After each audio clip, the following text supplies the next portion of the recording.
Hi,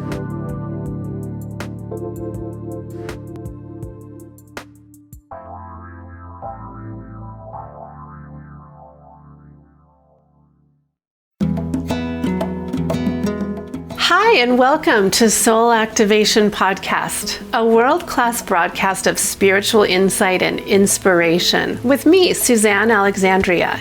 In this series, we dive deep into the magical sea of you, to that place in you that's ready to activate, but might not even know what that means. Do you crave to be more spiritually connected? Intriguing, fun, and full of magic, we'll laugh and cry and talk about how crazy this life is, offering healing and insights to lean into. This show broadcasts from pure divine love. Are you ready to light your eternal flame, to spark some magic? Let's talk transformation.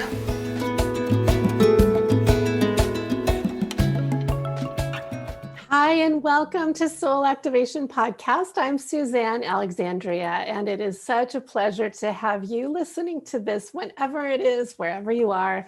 I send a big sprinkling of angel blessings and unicorn dust to you. Today, we're going to talk about a topic that isn't always so fun, but we're going to try to keep it light and on the spirit-filled side of things. I'm going to be talking about how do we do conscious divorce. But before that, let me just introduce myself. If you aren't familiar with me, I work as an energy engineer. I'm an energy healer, but I've come to realize that I do some pretty profound energy engineering with the chakra system and the energy systems of my clients. And I've realized, and we've realized, that it's so important to have really powerful and pretty regular energy maintenance, energy hygiene. So I teach Reiki. I teach Reiki to other healers and to other masters. I teach Karuna Reiki, and I also teach Akashic record access and healing through the Akasha. So I do a number of things. I also coach. And some of the things I coach people through are those harder times in life when you really need support. And what I do is help bring in spirit guided support, because I know the profound ways we can move through some of life's even most daunting things. Let's face it, life happens. But when we can reach up to spirit, when we can reach in and find our own spirit through the thick and thin of what goes on, like divorce, like illness, like losing someone, separation, all kinds of things, it makes it so much more powerful and meaningful and even easy, dare I say. I know this to be true because it's how I've been operating since like 2009. So today I'm going to be sharing a little bit of my marriage, conscious marriage and divorce story, and open up the opportunity to explore, how do we do it with spirit, and how do we do this thing in a conscious way? We all probably know people who are coming out of this COVID pandemic and quarantine, new people or changed people. And if people, God bless them, have been like in close quarters with someone, it's either going to make you better or show and illuminate what is not okay. So I do see a lot of openings where people have come through that and said, wait a minute, okay, something's got to change. And that's what this is about. If you or someone find yourself in this position, there are ways to move through it that can even make it seem somewhat easy. Now, I don't ever mean to sugarcoat it, but what do I mean by that? You know, what if you reframe how you look at divorce? I'll be honest, like our society has a lot of norms and ways we look at it that tend to put a big, bold rubber stamp on it and say, divorce is terrible. And oh my God, it's like the worst thing that could happen. And it can feel like that when you're in the middle of it. It does feel like that, especially if you're not the one making the choice. But how do you do it with love so that both of you, both parties, actually get what you need and get ultimately what's best. Because that's kind of what I came through. It's not easy. I have children and a lot of other things go into the mix. But how do we make conscious choices that serve all of us? One of my friends calls it a win-win. How do we make it a win-win? There are ways to do that. There are ways to do that. But first and foremost, what I do know is this. When we find ourselves in a relationship that doesn't serve, it has to be done for you, for the person. Like, we can't compromise ourselves. And to me, we can't compromise ourselves anymore. It's a time where society and issues in this pandemic are showing us lots of dysfunction out in the world. And we have choices. And if you find yourself faced with a choice of staying with someone who's not for your highest good, it's time to really go inside and know and understand all the things about that. So, speaking of societal norms and societal stamps, like, those big kind of like reject stamps you see on ads, that's how you can feel when you even think about divorce. I know that. Like, it's like this big red, uh-oh, something's wrong with you.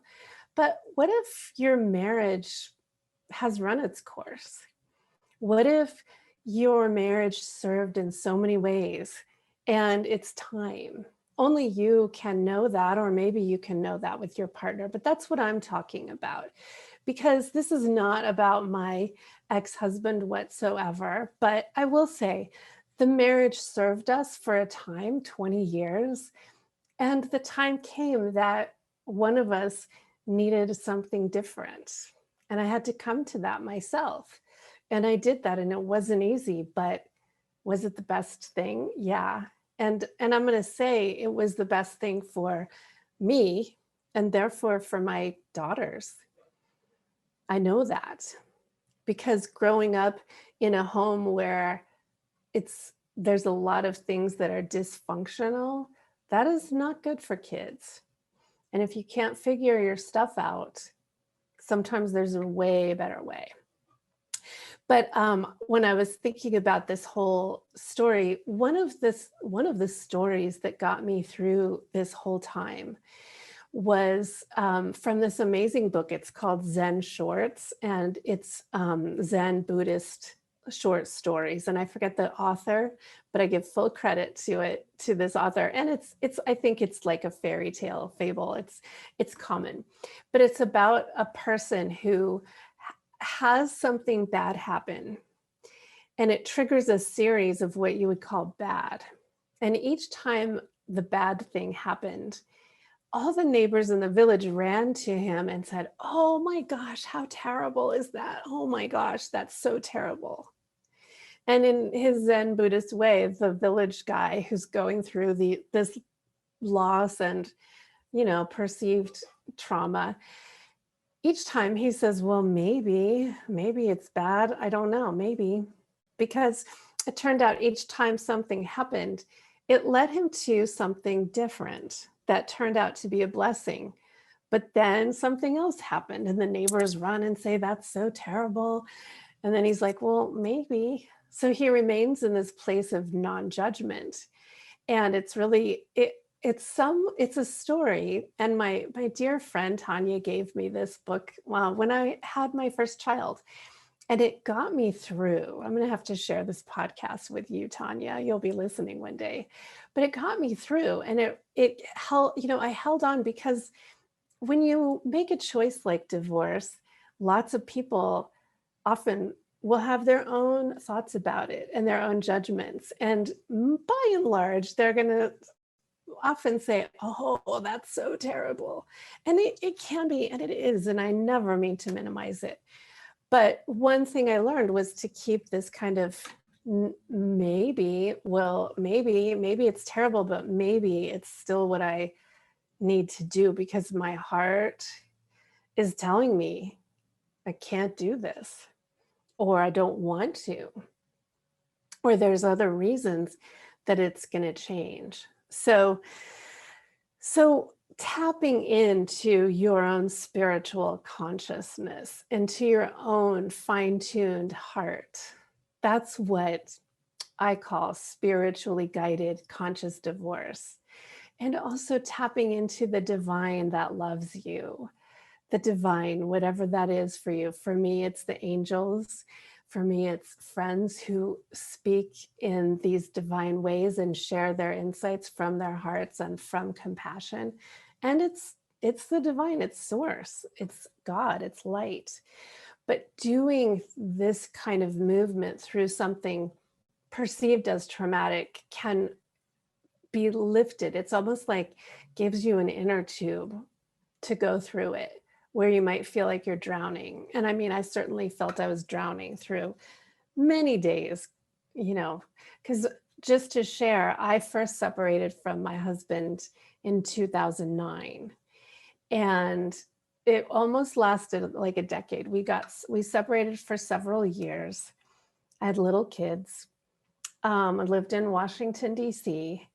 I was a corporate executive doing the thing in DC, and it blew up. And I said, okay, we're done, but I couldn't be done fully. So we stayed separated for about a little over 4 years. And then he began to change and wanted to repair. And I said yes to that, because at the time, that was the right choice. In the meantime, I had to go through another experience of having breast cancer. A lot of times, trauma can induce disease and dysfunction. And I share that because for me, there's a definite correlation. Not for everybody, and everybody's unique. But when we don't tend to what we need to, what I know is that it can start to take physical tolls. And that's why I work in the realm of energy and work with spirit, because moving through crises, moving through health issues, moving through life events, it causes thoughts, it causes emotions, it causes energetic shifts that, if not tended, they'll cause blockages.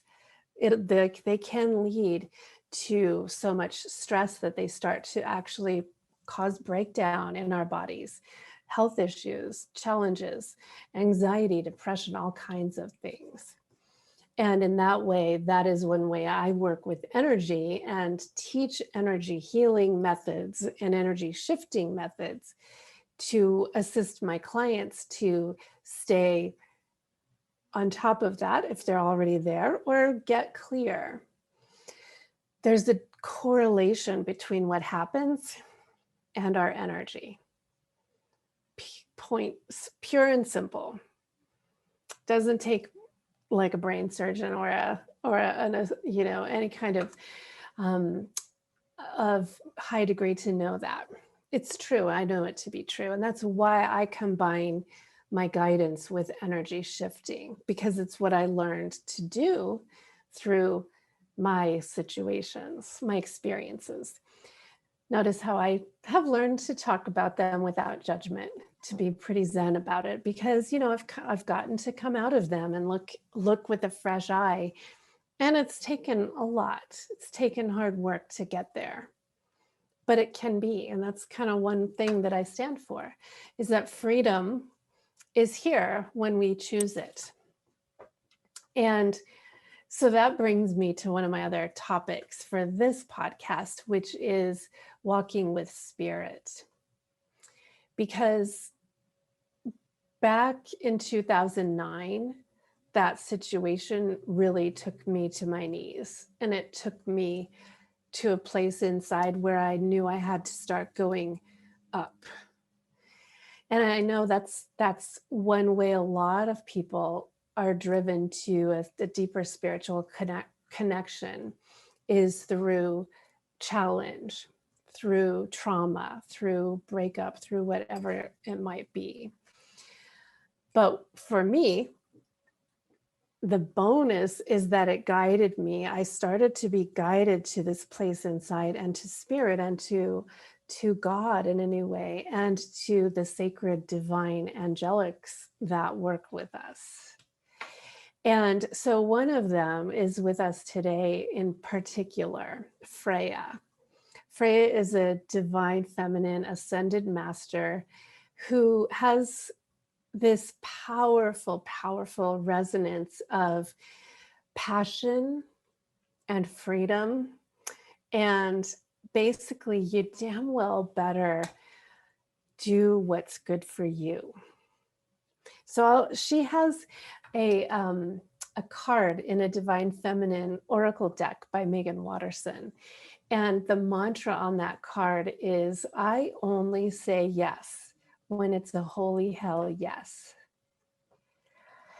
So I started to learn with Freya years ago. She was one of the first such angelic presences who made herself known to me, aside from some of the more common that we know, like Yeshua and Mother Mary and Mary Magdalene, who I also work with. And so Freya came in, and I began to learn about her and learn about the fierceness of divine love and how we can be so held in a presence that we might not even know until something like this is a catalyst for it. That happens quite often, or it's pretty common.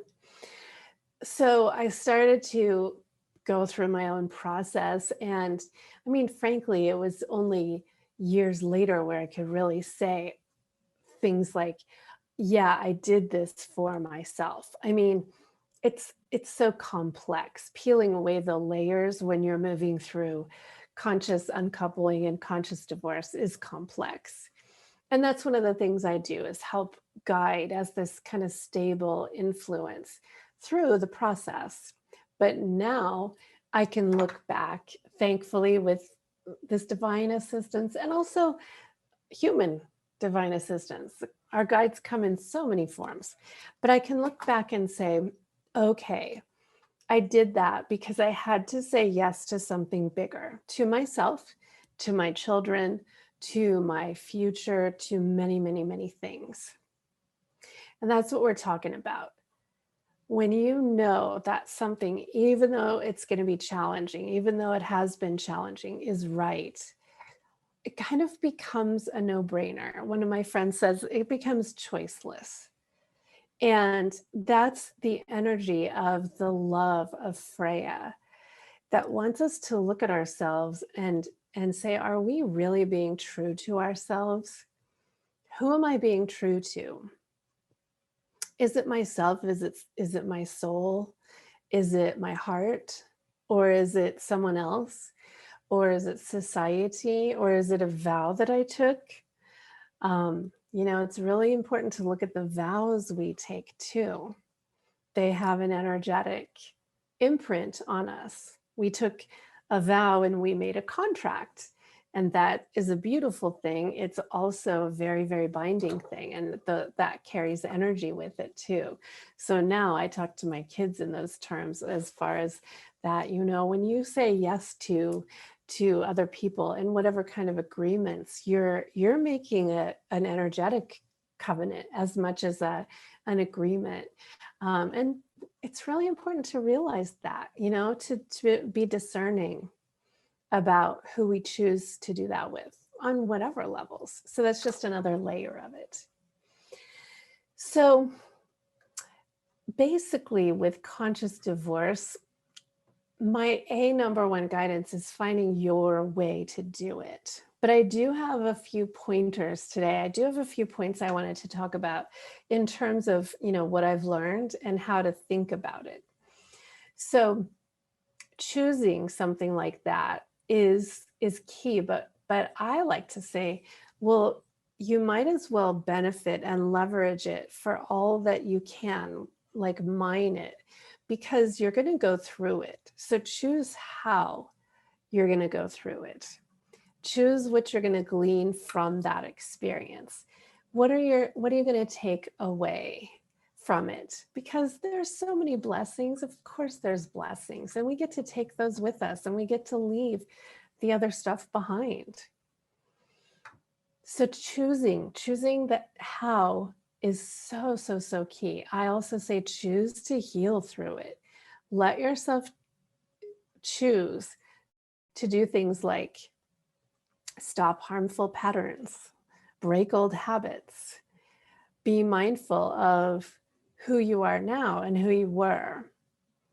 I was just with a friend saying, who was I when 2 years ago? Who was that person married to this person versus now?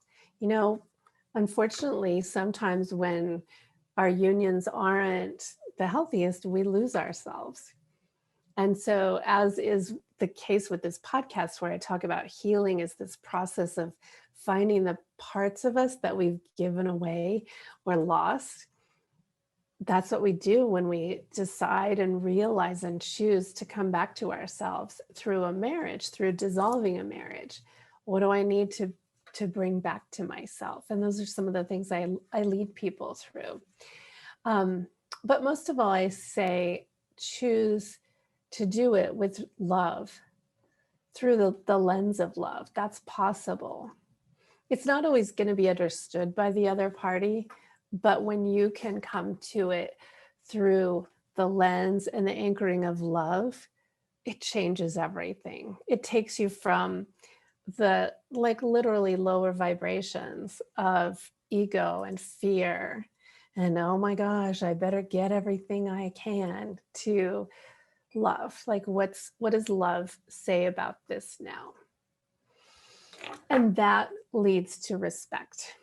And I was hearing my guides were playing that song, RESPECT, find out what it means to me, when I was preparing this, because respect is the best medicine for moving through a conscious divorce. And that's not always easy either.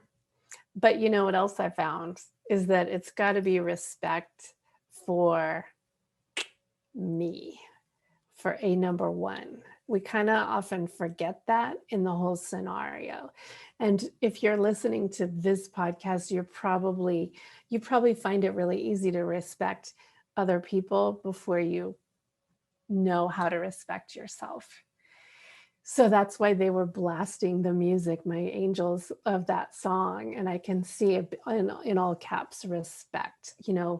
Tap in, tune into respect for yourself. What's the most respectful thing? If you ask that question, you might even have lots of answers flow from that. Because you start to say, oh, is it respectful to sit in this kind of abusive talk, whichever direction it's flowing? Is it respectful to constantly have these thoughts and beliefs, or, harassing or wanting, nagging, that kind of thing? Respect is really, really important. But what's the most respectful, loving thing for myself? That's a powerful, powerful question. And I dare say, be ready for the answers if you really get clear and start to ask yourself that. So, there's not necessarily an easy way, but there's a conscious way. There's a right way to separate, to divorce, to work through differences, to make choices for your kiddos, to get clear yourself.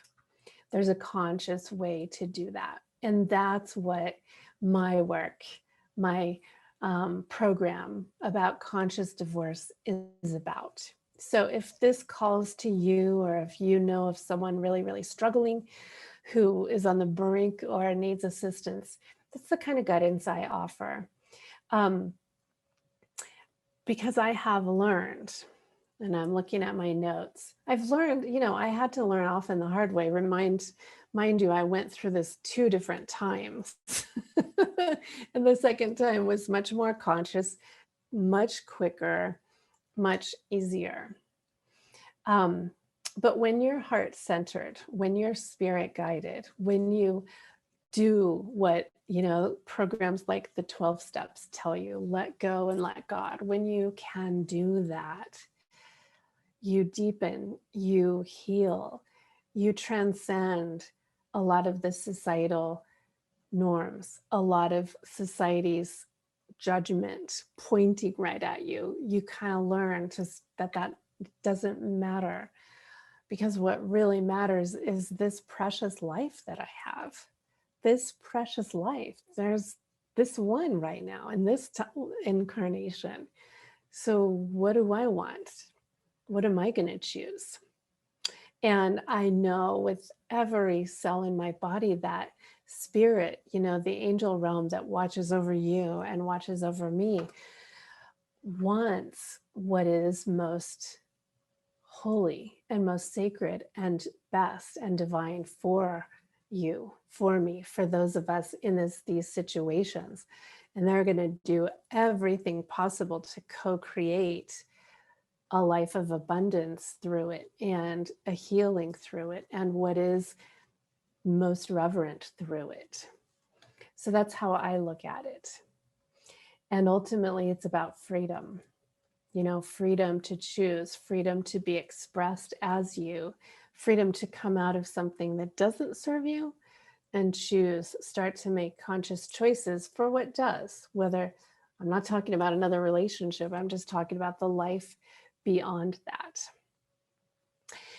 that. Because all the love that anyone ever gave us is here right now.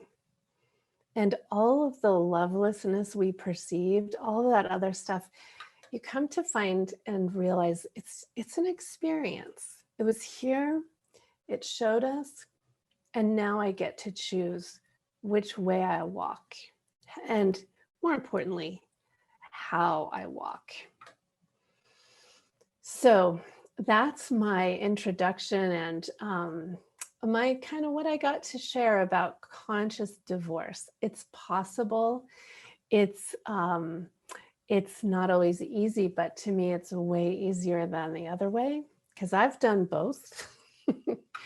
And it brings us to a place when we're guided by love, by light, by angelic beings, by friends, by those who can see us. It brings us to a whole new level, up-leveling in our lives. So if you're seeking this, do reach out to me. Just a reminder about me, I am an energy healer, an energy engineer, and I help guide through these kinds of complex life challenges, life experiences. You can find me in a number of places here on this podcast, wherever you're listening to it, on Spotify and iTunes, Soul Activation Podcast. You can find it on my website at SuzanneAlexandria.com. I'm on YouTube, and I've got a number of angelic meditations and energy attunements and activations there. And I also am on Instagram as Wings of Isis. So follow me on Instagram, and that's where I share more about my Healers Academy. I work with other healers, other intuitives, other light workers to help keep energy clear, help move forward, help break old patterns, all kinds of things. So there's a number of ways you can get to know me. If you're new to me, I'm also on Facebook. And I just wish you blessings. If you're new to this topic, thanks for listening. And if it speaks to you or anyone you know, if conscious uncoupling is a thought, let's talk about it. Let's talk. I'd be happy to do a quick phone call to help you understand if what I do and the way I work is of assistance. Until next time, I'm here on Transformation Talk Radio with Soul Activation Podcast every second and fourth Monday of the month. So until then, I wish you blessings, and look up and to the light. Let the light shine into your heart. There's so much light here for us now. Let your heart open just a little more today to the light that is always available. See yourself like this amazing flower, maybe a sunflower or a tulip, looking up and receiving, because this time that we're in there's so much light showering us peppering us if we're available, if we open up our beings to it. It's here and it helps us through these times. It's why it's here. To light your eternal flame and keep it lit. So thanks for tuning in today. I send blessings and I'll see you next time on Soul Activation Podcast. Bye-bye. To me, this path of healing and enlightenment is this immaculate process of finding all the parts of us that have been lost and hidden and even taken, and then very masterfully and lovingly recombining ourselves, coming into our true self, and then all of a sudden realizing, oh my gosh, I'm home. Thank you for listening to Soul Activation Podcast. For more information about me, visit SuzanneAlexandria.com. Tune in every second and fourth Monday, 2 p.m. Central, 5 p.m. Eastern at transformationtalkradio.com.